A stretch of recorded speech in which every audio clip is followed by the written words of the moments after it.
Good morning, Steeler Nation. I am DJ Watt, and I have intercepted the Huddle introduction. Today on the Huddle, Daniel J will be on, and he's going to be talking why he thinks the Pittsburgh Steelers are going to start Kenny Pickett, and why he thinks that the Pittsburgh Steelers' best quarterback option right now is going to be Kenny Pickett. You don't want to miss that, and all the other content that we have on the show. We do weekly segments. We have a live Q&A every Friday night. You don't want to miss any of that, so please hit that subscribe button and that notification bell. With that being said, guys, I'm DJ Watt. This is State of the Steelers, and welcome to the Huddle.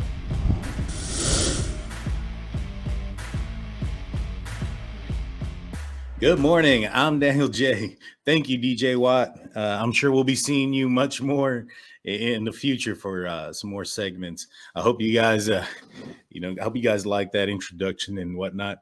Let me know in the comments section. Please hit that like and subscribe button. Hope that made you laugh this morning. Today on the Huddle, what we're going to be talking about is Kenny Pickett. Do I think that he's going to be the starter? I think there's a good chance. I really do. So let's get into it. I know there's a lot of conversation out there that Mitch Trubisky is going to be the week one starter. And, I get it. I understand that. I've said that myself. You have the likes of Kevin Dotson, Matt Canada, Cam Hayward, all indicating and saying at certain parts of the offseason that Kenny Pickett's their guy based on resume, based on accolades and things of that nature and what they've been able to do up until this point in their NFL career. And given the fact that Kenny Pickett has not done anything in the NFL, that's why he's going to be in the third position there in front of only the other rookie drafted in the 2022 draft, Chris Oladokun. And so with that being said,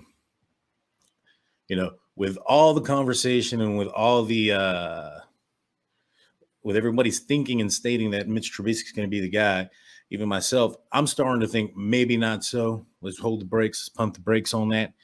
And here's why. Back in 2019, the Pittsburgh Steelers had a first-round grade on Mason Rudolph, right? And so regardless of where they drafted him or not, let's take that for granted and let's say that that's true. Let's just say for the sake of argument that is true, that they did have a first round grade on Mason Rudolph. After Mason started to struggle, the leash wasn't very long in pulling him for a camp arm, right? And so what I'm trying to say here is Mike Tomlin, he stated this often, and in fact, he stated this on the Pivot podcast, that he does things routinely and kind of consistently. And I don't see him swaying from who he is. And so in 2019, because the Pittsburgh Steelers were in contention for a playoff run, because they were still, they were on the outside looking in and at certain points on the inside controlling their own destiny, Mike Tomlin pulled a first round grade quarterback that they had drafted that was potentially the heir apparent to Ben Roethlisberger for a camp arm in Duck Hodges. Now, no disrespect to Duck or anything like that. However, going into the 2019 season, he was not anticipated to be any significant part of the Pittsburgh Steelers. I don't believe I think they had him on the practice squad at that point. He was just supposed to be the arm and the scout for the opposing team, never to be a starter. And so let's kind of take that into consideration, that knowing that the Steelers will be in, as long as they're in contention, Mike Tomlin will do as much as he can and do as best as he can to win as many games as possible to get a chance to compete in a playoff run.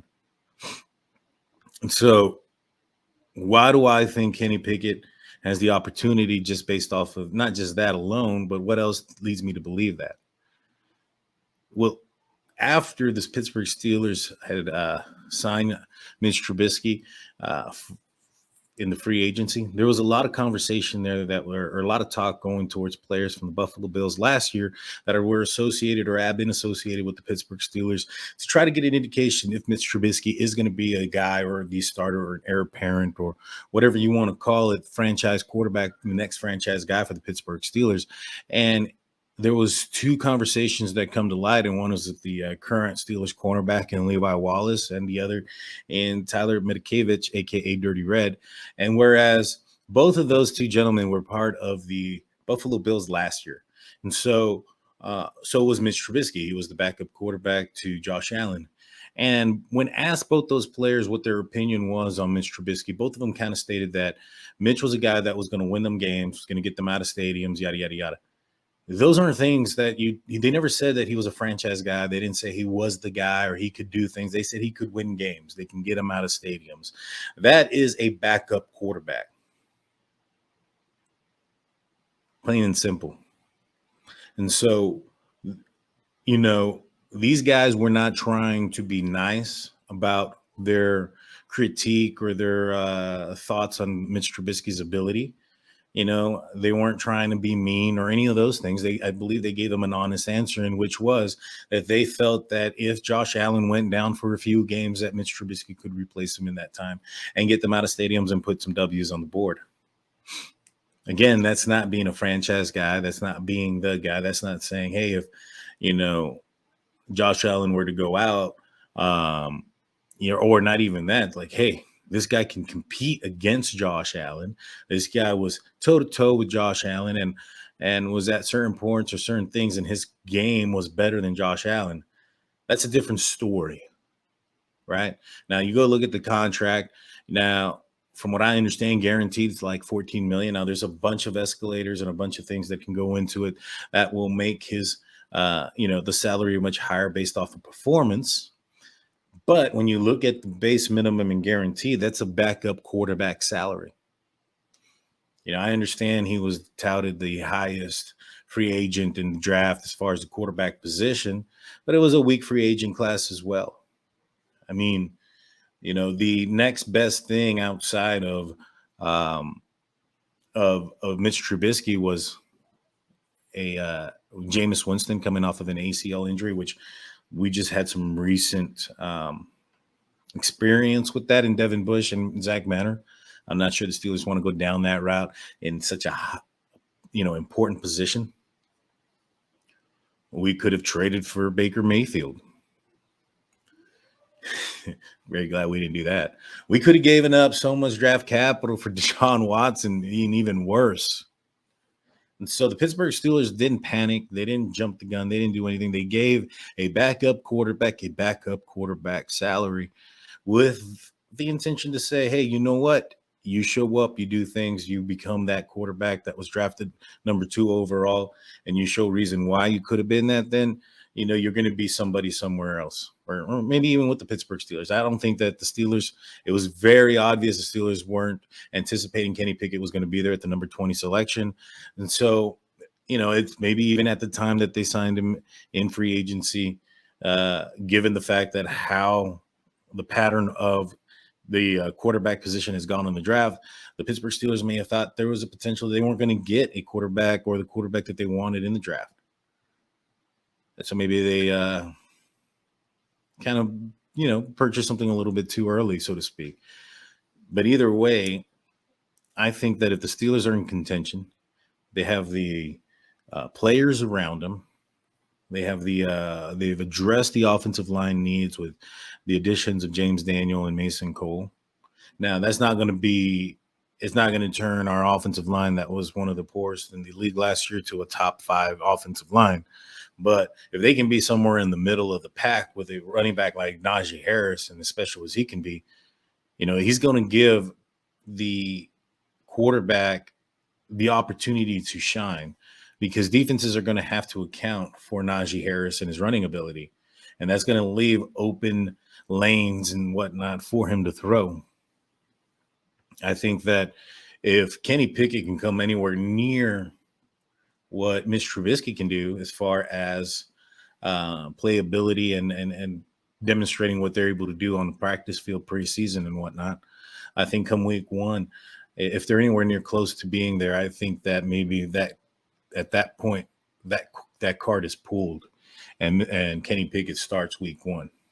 The one thing that I've been stating since, the drafting of Kenny Pickett or whatnot, the one reason I believe that Mitch Trubisky is going to get the start outside of what I mentioned earlier, as far as the players stating he was going to get to be in the start, it was going to be an issue with time. So, you have a shortened preseason, you have, which is only three games. Then you have a quarterback battle, which is going to be taking away reps from each other in practice.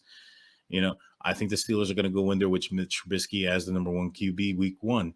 However, I don't think that leash is very long. Like I mentioned earlier, Mason Rudolph, who had a first round grade, was pulled after a game and a half of really bad, poor play.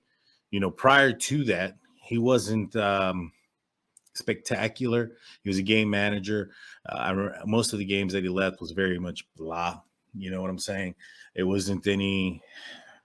I didn't leave watching a Steelers game, whether it was in stadium or on TV, when with a Mason Rudolph led offense, thinking to myself, man, he's very poor or very good. It was just kind of, yeah, well, I don't know yet. We got to watch more. We got to watch more. And well, it's just kind of like we've watched enough and it is what it is. He's going to be able to move the team between the 20s, but getting in the end zone is going to be an issue for him. He panics in the height of the moment and under pressure. I was on Behind the Steel Curtain last night on the curtain call with Jeffrey Benedict and Shannon White, and we spoke about Mason Rudolph, and they brought up the plays where he threw an interception against Cleveland, or the one hopper that he threw to Ray McLeod and against the Lions game, and in both the situations he was a little bit under pressure. And so, he doesn't do well into the lights when it comes to interviews and things of that nature. And so, I get it. He is what he is at this point, which is a good backup quarterback. He's going to get you out of games. He's going to, if your starter gets hurt in game, he does very well when the other team isn't prepared for them. Now, you probably can say that about any quarterback. They're probably going to do their best when the opposing defense isn't prepared for them. However, that's the only time that Mason shines. 100% honest in my opinion, in that one. When he came in against Seattle for an injured Ben, in that game, he had a little bit more moxie. He had a little bit more confidence. That was pre-Earl Thomas knocking him out. But at the end of the day, he seemed more of a competent quarterback. Once things started to get heavy, the hits started coming in. He gets knocked out by Earl Thomas. And then he starts to have a bad game in Cleveland. It's just kind of, it spirals out of control for him in that sense. I digress. In fact, I have a video called The Rise and Fall of Mason Rudolph. Please go watch that if you want to hear more about why I think that Mason Rudolph is so, I don't want to say hated, but disliked from the black and gold faithful. But back to the important talk, which is Kenny Pickett. Back in 2019, when they were willing to do that for a camp arm, how long of a leash do you think is going to be there for a quarterback who was a backup last year, and the quarterback in waiting is a first-round heir apparent franchise QB which is not just the first-round quarterback, but the first quarterback overall selected in the draft. Regardless of what position it was in, he was the first selected quarterback in the 2022 draft. I don't think that leash is very long, ladies and gentlemen. I think that if the Pittsburgh Steelers come out and it is disgraceful week one, I think the pull might come out. Now, if it's looking average to somewhat poor, I say that after the Cleveland Browns game on Thursday night, that little mini bye before the home game going against the New York Jets, I think that's when the cord is pulled on Mitch Trubisky and Kenny Pickett is in. The only way I don't see Kenny Pickett playing this year is if Mitch Trubisky somehow turns it on and shows why he was selected number 2 overall in his draft, which, he's been in the league a while. And I mean, he's had one Pro Bowl year. He's had Matt Nagy, who's the head coach, of the Chicago Bears during that time. And a lot of folks are saying, hey, look what he did to Justin Fields. Maybe it was him that was the fault in Chicago. Who knows? I often say that when you get new head coaches, it's often because you had a poor season, the year before. And that also kind of equals out to getting a new QB in the draft because you had a poor season. You wouldn't want to get the quarterback that the new coach wants. And if you have these star, offensive minds that are now, coordinators that are now transitioning to head coaches, and like Mike Tomlin said, are wanting a finished product that, they say they want a quarterback who's already made or, is teachable or basically already knows and swims in the comfort of saying, hey, that guy can't learn and he doesn't want to coach. Well, you get these offensive coordinators with these extravagant ideas and play calls and yada, yada, yada. And you get these rookie QBs who are immature, who still need to learn a lot of the game. The game still needs to slow down the whole 9 yards. And it ends up blowing up in their face. I mean, you end up getting a young rookie quarterback that gets overwhelmed. And so I think that's why a lot of these teams end up staying where they stay as far as their seedings. Like when you look at the Jacksonville Jaguars, the New York Jets, the Cleveland Browns, they can't get out of the basement. It's usually because of something like that. Continuous turnover and expectation of starting off at a higher place than where they should. Another metaphor is like starting off at the roof before even finishing the foundation of a house. And so, once you add those two things together, in my opinion, it spells for disaster. Now, but one thing the Pittsburgh Steelers did this offseason was get a second QB coach. For many years, because of Ben Roethlisberger and his ability to pass the ball and his knowledge, he was basically a coach with a cannon for an arm for many years. When you have something like that, the Steelers didn't even have a quarterback coach in 2019 when he went down. And so now the Steelers have two. The writing was on the wall, ladies and gentlemen. The Steelers were going to select a quarterback in round 1 in 2022 when they did that. And I think that's even more to prepare Kenny Pickett to start much sooner than what everybody is thinking.